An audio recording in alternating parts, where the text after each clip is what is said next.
Hello， 大家好，我们是草泥捏汉堡，今天为大家带来搞笑脑洞美漫辛普森一家第20季第9集。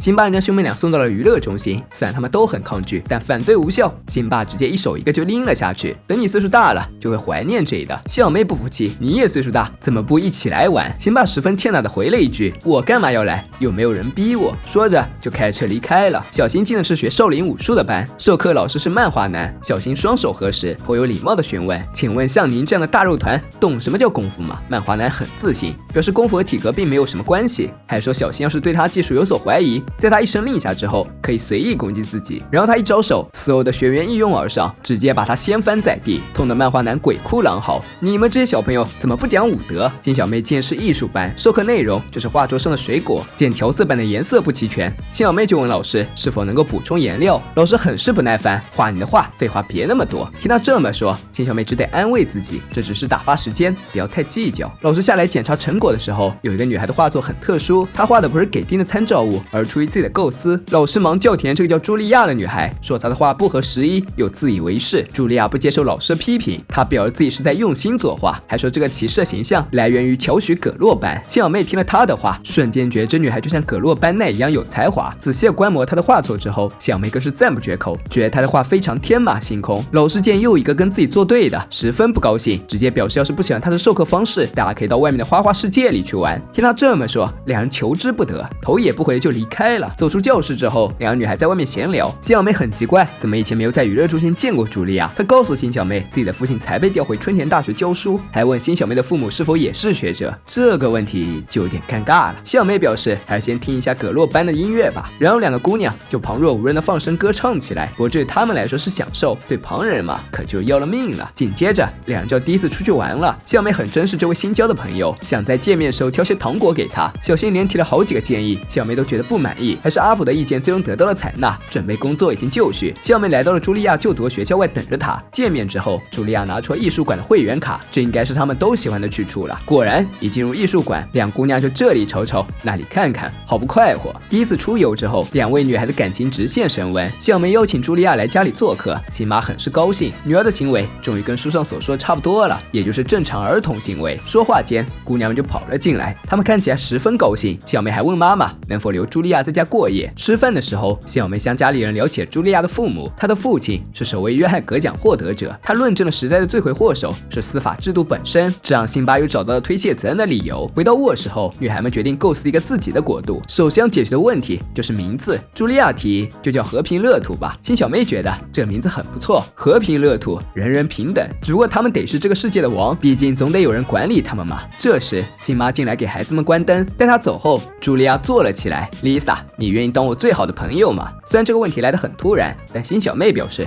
非常愿意。门外亲妈听到了女儿的回答，也是万分激动。今夜两位女孩都为拥有朋友欣喜万分。这天，辛小妹又要去找茱莉亚玩，辛爸辛妈适合的给了女儿一些交友忠告，记得夸对方漂亮，如果她家狗狗咬你，别当回事儿。和朋友在一起的时光总是格外开心。两姑娘躺在吊床上，任由想象力驰骋。她们的小说已经写到了第4章，辛小妹觉得还应该增加点强盗、巫师一类的角色。突然，她灵机一动，或许可以写女王发现一只稀有的两脚独角兽。茱莉亚很惊奇，也就是两脚兽嘛。闻此，辛小妹欣喜异常，没错，就是两脚兽。他们不仅将构思诉诸文字，也将里面的角色制作了出来。那些剪纸在他们手上移动着，挥舞着，共同构成了五彩斑斓的世界。两女孩成为朋友已经有些时日了。辛普森一家收到了去茱莉亚家做客的邀请，在去的路上，辛妈千叮咛万嘱咐，茱莉亚家是上等人家，要家里人都守规矩。不料刚一见面，辛妈就对儿子动手了。晚饭时间，猪爸爸发表了讲话，一半是为了庆祝女儿交到新朋友，一半是为了显示自己的博学而掉书袋。茱莉亚很不喜欢爸爸这样的行为，直接打断他的话，对大家说他和辛小妹想为大家演奏一首格洛班的单曲。谁知猪爸爸走了过来，他说害怕女儿太沉迷于格洛班，所以将音乐换成詹姆斯霍纳的。越听这首曲子，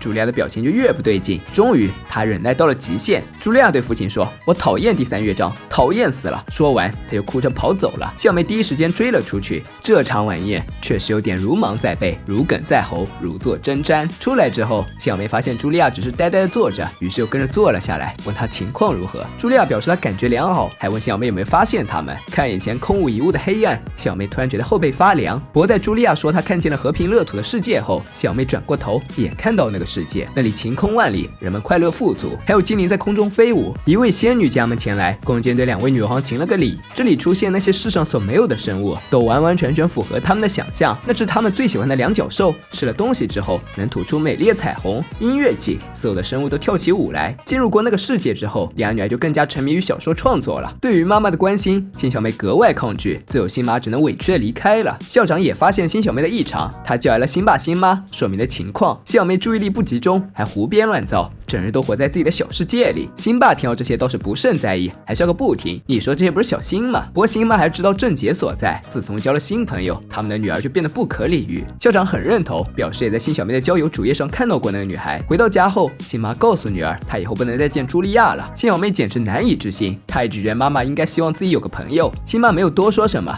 只是安慰她，天下没有不散的宴席。但这句话对于新小妹毫无作用，她生气地表示，妈妈不能把她和茱莉亚分开，她是绝对不会服从这个命令的。辛妈倒是很平静，我可是小辛的妈妈，什么大风大浪没见过。说完就走出了新小妹的卧室。辛妈的确展示了她的身经百战，新小妹刚从树上下去，就落在她的脏衣篮里。辛妈很是淡定，这是小辛3岁时的把戏。母女俩回屋后，小辛从树洞里钻了出来，这是小辛10岁时的把戏。放学了，新小妹刚冲出教学楼就被人砸了，抬头一看，才发现是茱莉亚。她告诉新小妹自己要离家出走，来叫上她一起。新小妹很愿意，但想到周末的时候要作为阿塞拜疆的代表去出席山寨联合会，就有些犹豫。但好朋友的请求让新小妹无法拒绝，于是她跟着茱莉亚一起离开了。一旁的威利听到关于和平乐土的故事，想起小时候自己也曾追寻一个平等的国度，所以一有机会他就来到了美国。他曾经也是作为博士移民美国的，但自进入之日起，他要被定性为了保洁员。两女孩骑着自行车上了路，所经之处枝繁叶茂，鸟语花香。带他们走过，一切都会恢复原样。茱莉亚将新小妹领到了一个破旧的房子面前，告诉她这就是他们要居住的地方。新小妹有点好奇她是怎么样找到这里的。茱莉亚说她上周在这里吃饭，很可惜现在就倒闭了。她告诉新小妹只要相信，哪里都是和平乐土。果然眼前的破旧房子很快就变成了辉煌的城堡，从里面飞出了无数的精灵。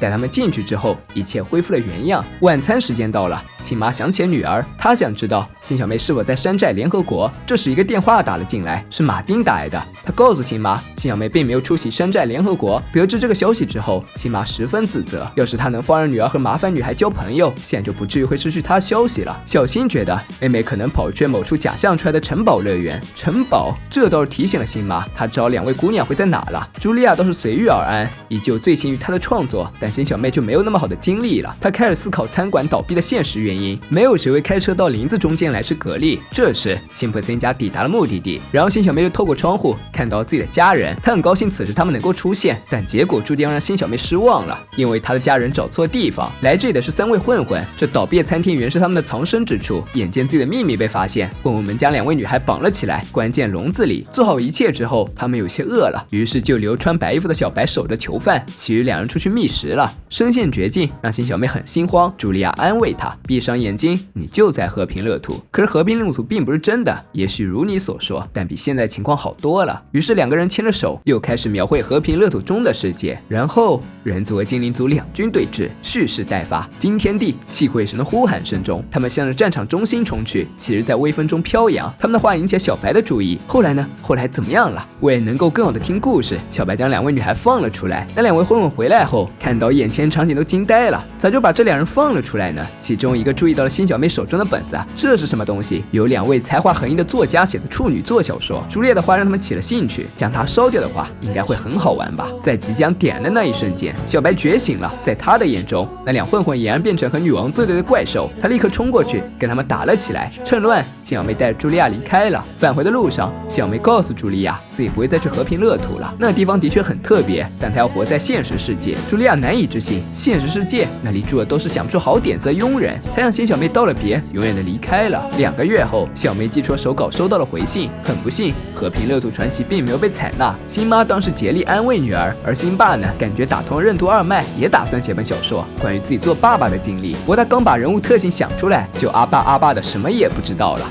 本集致敬了1994年电影《罪孽天使》，该片讲述2名少不更事、对环境难以适应的少女彼此相互吸引、萌生恋情，但最终酿成苦果的故事。和电影一样，动漫也实现了梦幻与现实的结合，不过内核却不在于展示女孩们的恋情，而是侧重在真实与虚幻中做出选择。那个倾尽两女孩所有缔造的世界，却是美丽、繁荣、平等、和谐，但所有人都知道，那不过是乌托邦。现实或许的确不如人意，但躲进虚幻的世界里，只是在懦弱的逃避。人类生活在这个世界中，就已经和世间万物建立了应有的联系。即使是人为缔造的梦境，它依然是基于现实创造。没有现实世界，就没有想象力。一旦缺少了真实的浇灌，再美丽的和平乐土也会渐渐凋零。本期视频就到这里了，希望小伙伴别忘点赞、评论、关注，咱们下期见，拜拜。